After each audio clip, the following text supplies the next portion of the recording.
Hello everyone, welcome to নাগপুরিবার। আশা করি তোমরা সকলে ভালো আছো, আমিও ভালো আছি। দেখে নাও আজ আমি কোন রেসিপি তোমাদের সাথে শেয়ার করছি।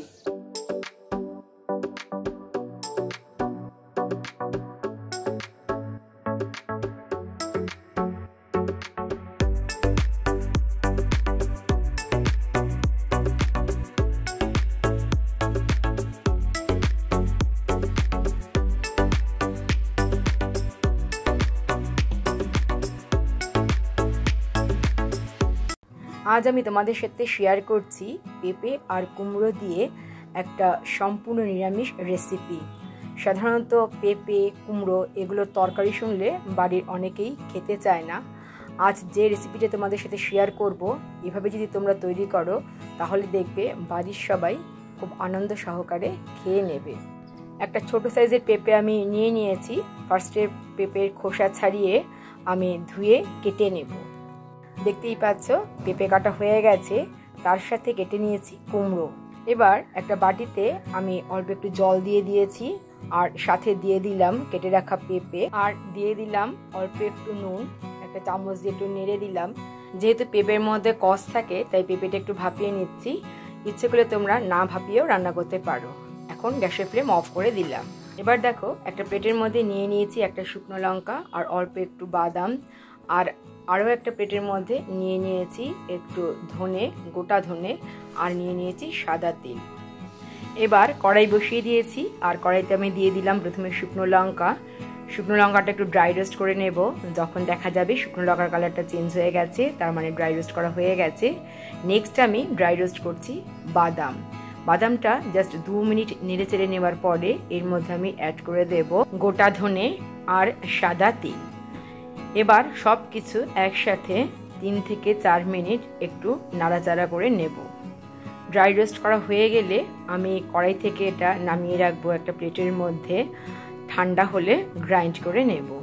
ঠান্ডা হয়ে যাওয়ার পরে আমি নিয়ে নিয়েছি মিক্সার গ্রাইন্ডার জারে, গ্রাইন্ড করে নিচ্ছি। দেখতেই পাচ্ছ গ্রাইন্ড করা হয়ে গেছে।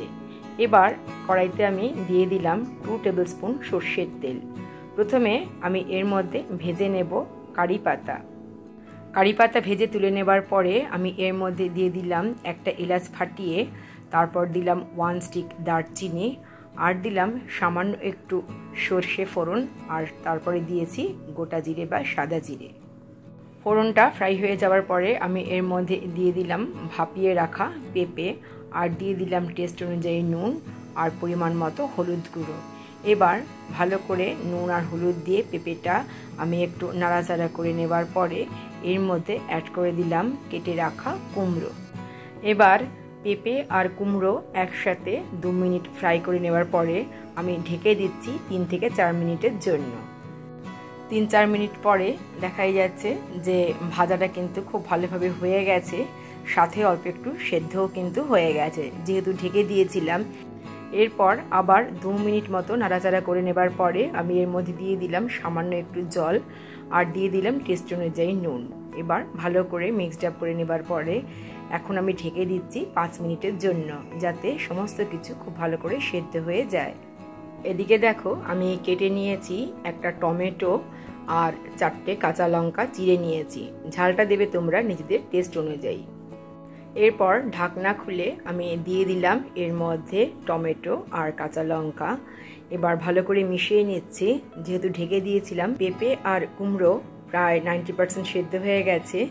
এবার টমেটোটা যেন মজে যায় তার জন্য 5 মিনিটের জন্য ঢেকে দিচ্ছি। এখন 5 মিনিট পর ঢাকনাটা খুলছি।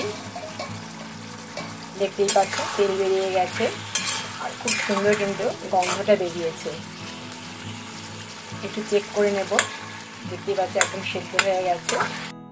এবার এর মধ্যে আমি দিয়ে দিয়েছি ড্রাই রোস্ট করে যে মশলাটা তৈরি করে রেখেছিলাম, সেটা ভালো করে মিক্সড আপ করে নিচ্ছি। দেখতেই পাচ্ছ খুব ভালো করে মিক্সড আপ করা হয়ে গেছে। এবার আমি এর মধ্যে দিয়ে দিচ্ছি লেবুর রস। লেবুর রসটা দিলে কিন্তু বেশ ভালো লাগবে খেতে। লেবুর রস দিয়ে আবার ভালো করে আমি একটু মিশিয়ে নেব। ভালো করে মিশিয়ে নেবার পরে এর মধ্যে আমি অ্যাড করে দেব চিনি। তবে এটা সম্পূর্ণ অপশনাল, ইচ্ছে করলে তোমরা দিতে পারো, নাও দিতে পারো। তবে যেহেতু নিরামিষ রান্না একটু চিনি দিলে খেতে ভালোই লাগবে। আবার একটু নাড়াচাড়া করে নিলাম। এরপর আমি অ্যাড করে দিলাম ভেজে রাখা কারি পাতা।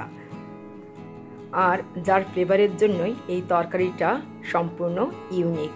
এখন দিলাম খানিকটা, আর দিয়ে দেব গার্নিশিংয়ের সময়। ইচ্ছে করলে তোমরা এর মধ্যে ধনেপাতাও দিতে পারো। ভালোভাবে সব কিছু মিশিয়ে নিয়ে জাস্ট 1 মিনিট মতো নাড়াচাড়া করে নিয়ে আমি গ্যাসের ফ্লেম অফ করে তারপর সার্ভ করে তোমাদেরকে দেখাবো।